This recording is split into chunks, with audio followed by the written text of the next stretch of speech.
Hey guys, it's Mrs. Bermudez here. Hope you guys are all doing well. Oh, and Toothless too. Um, Anyways, so today we're going to be talking a little bit about the lessons that you guys learned with Miss Purvis on Monday. And we were talking a little bit about, what was that called? Gravity. That's it. Thank you. And it was Sir Isaac Newton that the credit with discovering gravity. Let's take a look at that. And let's look at this document. If you don't have your work packet with you that you picked up last week, go ahead and go get that right now. I'm going to pull it up on the screen right now so that we can look at it together, okay? Sorry.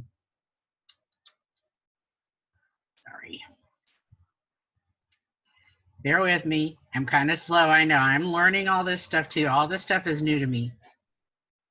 Just like it's new to you guys. You know, like how when you guys have trouble getting into the Zoom meetings and stuff like that. So it's learning. I'll get better every day. I'm just trying to find my stuff. Where is it? There it is. I think that's it.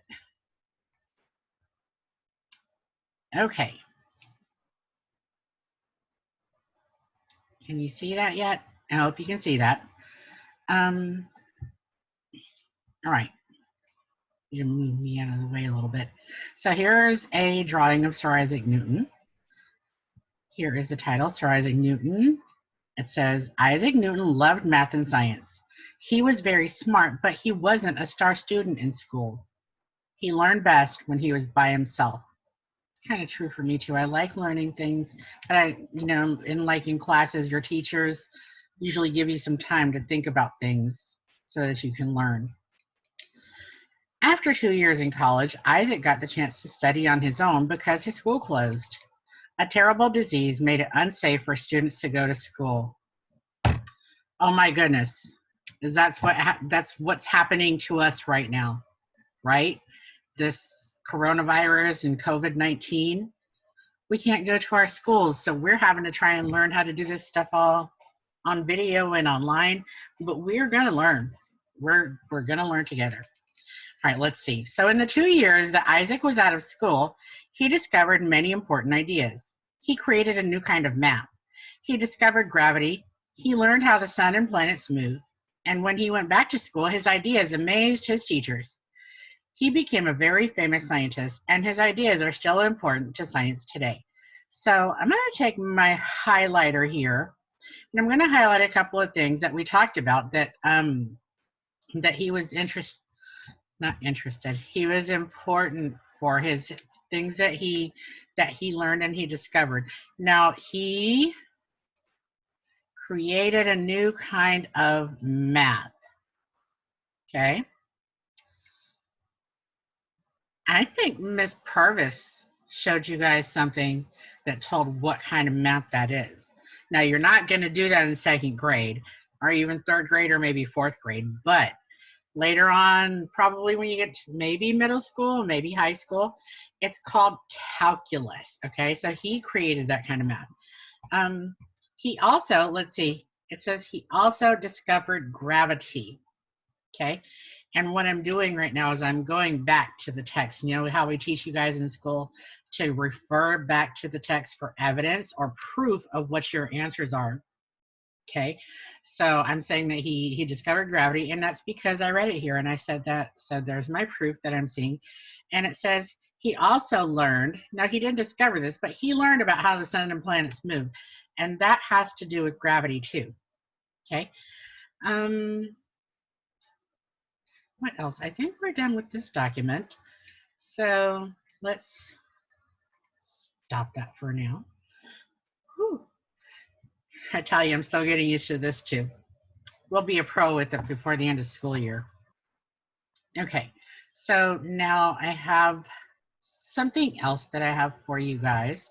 What shall we do next? Oh, I know, I got another song. Now, I'm going to be honest with you guys. This is like the second or third time that I've tried to record this video for you because, like I said, I'm still learning.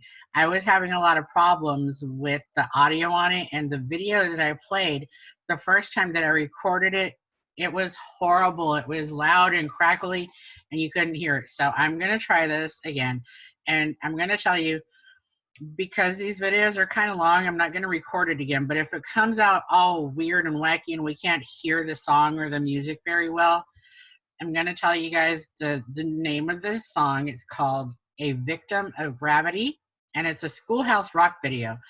My class has watched several Schoolhouse Rock videos, and I know a lot of your other teachers have shown Schoolhouse Rock videos too, especially like, remember when we learned about the preamble and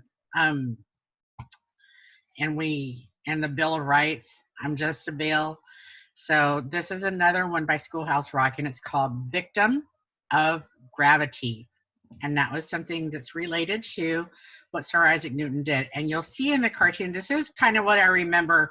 Whenever I hear the name Sir Isaac Newton, I always see the part from this video where he's in there and an apple falls on his head. Okay, so I guess, you know, that was the story. He was sitting under an apple tree studying or doing some work, and an apple fell on his head, and it just made him wonder, and it made him have questions. You know, like sometimes we have questions about things and we wonder about things. And so Sir Isaac Newton, remember the story said that he learned best when he was by himself. So he gave himself some time to think about it. And here we are now, just giving him credit for discovering gravity. Now this video, you're also going to see Galileo had something to do with this, and I don't remember, but let's go on and let me find this video for us. I love the music on it, so feel free to dance along if you want to, if you can hear the music. Okay, let me see if there is. I don't remember. Let's try that. And, oh, come on, please be nice to me. Okay, we're going to try something, and I hope this works out and it comes out good. If it doesn't, go to YouTube, or I'm going to ask Mr. Walker to post a link to it so that you can watch this video. It's kind of neat. All right, here we go. Down, down, down, down, gravity. Help and wash the dishes, and I drop a cup. Why does everything fall down instead of a cup? Riding up a hill I spill and hit the ground. Wish I could fall up instead of always falling down. Down, down, down, down. I'm a victim of gravity. Everything keeps falling down on me. No matter where I go, the force is there, I know. Down, down, down, down, down. It's all around town now. It's like a magnet deep inside the ground. When I lift something up, I can feel it pulling down. It pulls me in the pool. It pulls rain down on me. I'm a victim of down, down, down, down gravity. Yeah. Galileo experiment with a force he couldn't see. Galileo to Earth at the very same speed. Yeah. Galileo, that was due to gravity. The moon goes round the Earth and shines its silver light. The Earth goes round the sun, makes the seasons right. It is love that makes the world go round, you see. Power of gravity. But please, don't tell Mary Jean. Down, down, down, down. Without Earth's gravity to keep us in our place, we'd have no wind at all. I'll be in outer space. The sea would float away, and so would fields and towns. Down, down, down, down, down. Yeah. Isaac Newton underneath the apple tree. One hit him on the head, he said that must be gravity. Newton's law of gravity says that every object in the universe pulls on every other object. The bigger the object, the stronger the pull. But the greater the distance between the objects, the weaker the pull becomes. Come back, Mary Jean. Don't call me clumsy, don't call me a fool. When things fall down on me, I'm following the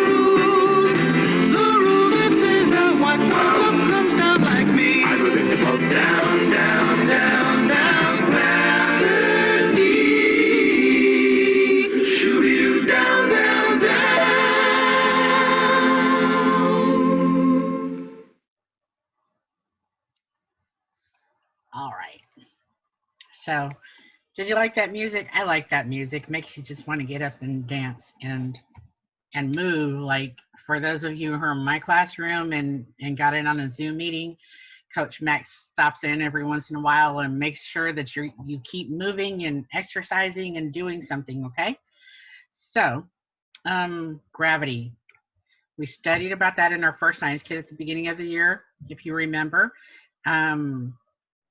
Forces and interactions, okay? So it's like just an invisible force that kind of pulls us all down, makes us keep our feet on the ground. Did you see in the video where they showed that if there wasn't gravity, everybody would be like floating around in space? So gravity is like an invisible force that kind of pulls us down and makes us keep our feet on the ground, makes me keep sitting in my chair, makes you sit in your chair or sit wherever you are at right now or standing or whatever you're doing. You're not floating around in the air. It makes Toothless stay sitting here on my desk or he's sitting on my printer right now. But anyways, so I have one more fun thing for you guys having to do with gravity. And this one isn't really, it's not a music, it's not a song. I'm going to read you guys a story, but it's not a story about Sir Isaac Newton. It's not a story about gravity. It's a story about one of my favorite book characters, not Dogman. I know you guys are all about Dogman, but I'm sure that you guys will agree that this book character that's coming up is another good one, okay?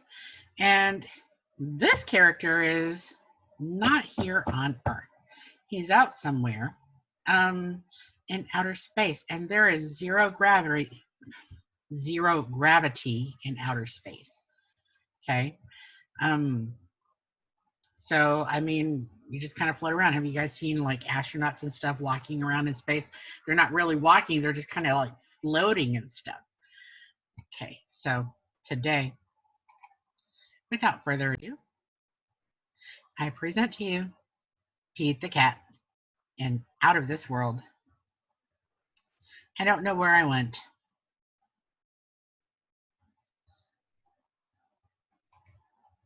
Here I am.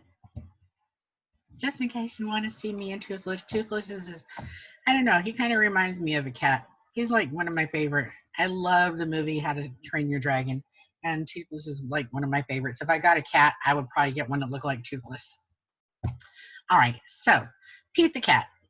Pete the Cat in Out of This World by James Dean. Now, James Dean is the author of Pete the Cat. That means that he wrote it. Okay, now, something else that you also learned with Miss Purvis on Monday were about some of our word study words, right? About words that end with END, end sound, and ENT, ent, like tent or vent, and then END, we could have like lend or send. So I want you to listen and look in these books, okay? I'm going to highlight all the words as I read them. So I want you guys to read along with me. You can read out loud if you want to, or just follow along with your eyes. But I want you to pay attention, okay? Because this is, since we're not in school, reading is really important. So I need you to do this. And the good thing about this being on video is that you can play it over and over again.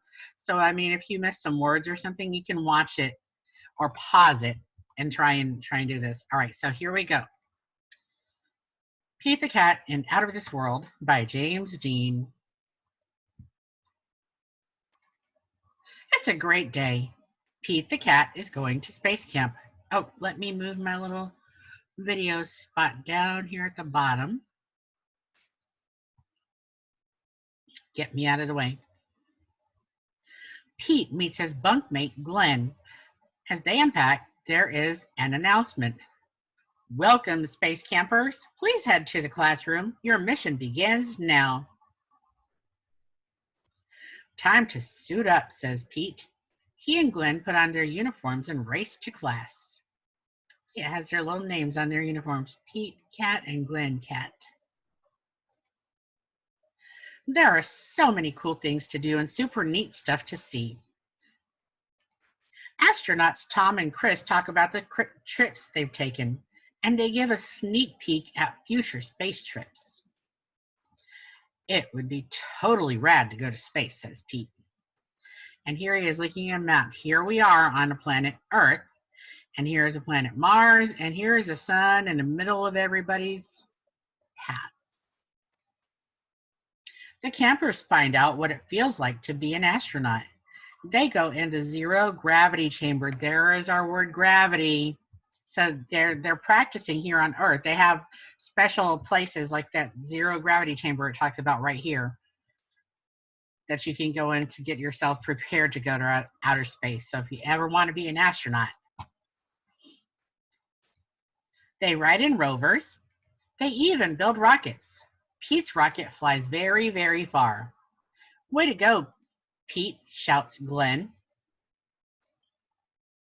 Next stop is Mission Control.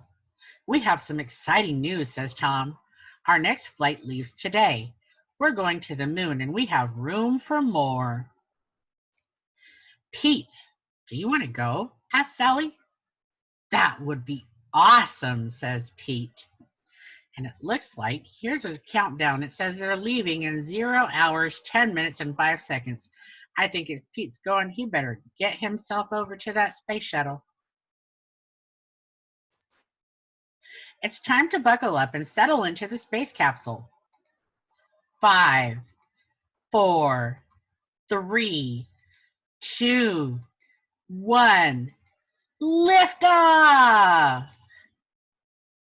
Their ship speeds through space. They blast past a satellite and even spot a comet. Here is that satellite, and this is a comet. A comet is kind of like like you ever heard of a shooting star? So that's kind of like what they look like from here on Earth. You just see like something shooting across the sky. Tom and Sally have a rockin' surprise for Pete. His guitar. He plays a groovy interstellar song for them. Mission Control listens in. Boys and girls, stop and look at this picture for a minute. What do you see that's different? There's something wrong in this picture. And it's not like a trick or anything, but what's wrong with them?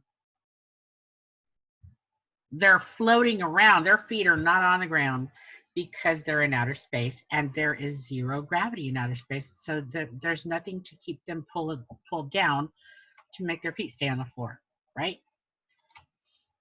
In no time at all, they arrive on the moon. They are ready to explore. The astronauts collect rocks and map out the moon's surface. Pete has a very important job to do. He straps on a jetpack and heads toward Mars. He takes tons of pictures. Oh no, Pete lost track of time and the moon is far, far away. He has to make it back to the ship before it blasts off. Whew, Pete made it back in the nick of time. The astronauts head home, and there's time for a few more tunes. See that? And he's playing his guitar. Pete sure knows how to make an entrance. Pete's trip to outer space was out of this world. Still, he's psyched to have his feet back on solid ground. Rocket on, Pete. The end. All right. Well, I hope you enjoyed our lesson for today. We reviewed our reading passage about Sir Isaac Newton. I want you guys to go back and look at that and see if you can find any words that end with END or ENT. Along with maybe you can look at the video of the song and see if you can hear any of the words that end with END or ENT. And the same thing with our book, okay? That'll help you look for some of those word patterns. And when you all get together with your teachers today, bring that list with you. Talk about the words that you saw or that you heard that match our word spelling pattern this week, and see if you can come up with a couple of your own. That might be fun. All right, guys. I'll talk to you guys later. Stay safe. I miss you. Aloha.